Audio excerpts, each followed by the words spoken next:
Paz do Senhor Jesus. 1 Samuel, capítulo 9, o versículo 3 diz: E perderam-se as jumentas de Quis, pai de Saul, de maneira que disse a seu filho Saul: Toma um servo e vai buscar as jumentas que se perderam. Amém?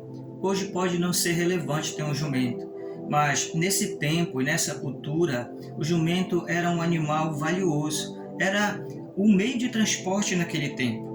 E como um animal tão valioso, não era qualquer família que possuía um jumento.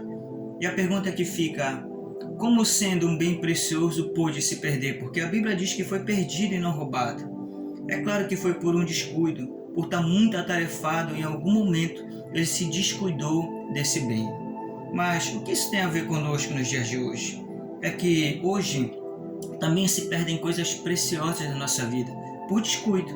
Por exemplo, em muitas famílias se perdeu a paz, a alegria, aquela alegria do início, de sentar à mesa em volta, de comer, de conversar, de sorrir, onde a família era um abrigo, um refúgio. Hoje se foi. Hoje nem todos sentam à mesa e quando sentam é briga, é contenda. Tem famílias que perdeu o respeito da mãe, do pai, dos filhos, sabe? O respeito que havia antes. Mesmo em momentos de dificuldade havia moderação nas palavras, mas agora xingamentos, palavrões e ações que nem lembra a pessoa do início.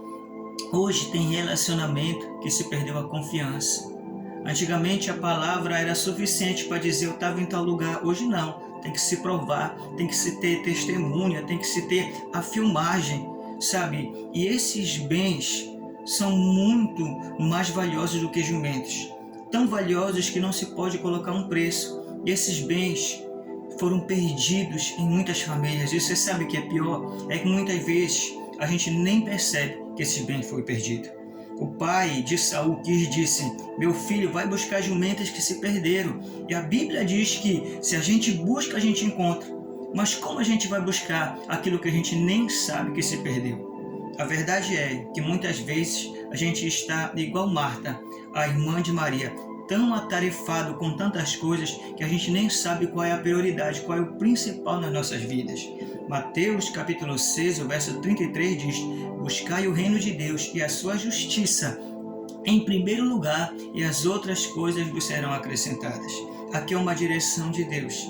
E quando a gente obedece a Deus, colocando Deus no centro da nossa vida, no centro de nossa família, as outras coisas, como um quebra-cabeça, elas vão sendo encaixadas, mas a gente não faz isso. Geralmente Deus e a sua vontade fica para segundo plano, para terceiro, para quarto, e quando eu quebro o princípio principal, as outras coisas tendem a dar errado.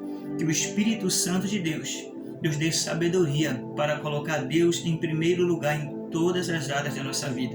Que o Espírito Santo nos dê visão para ver o que se perdeu e que Ele nos dê força para buscar o que realmente é importante para nós. Amém? Que Deus te abençoe em nome do Senhor Jesus.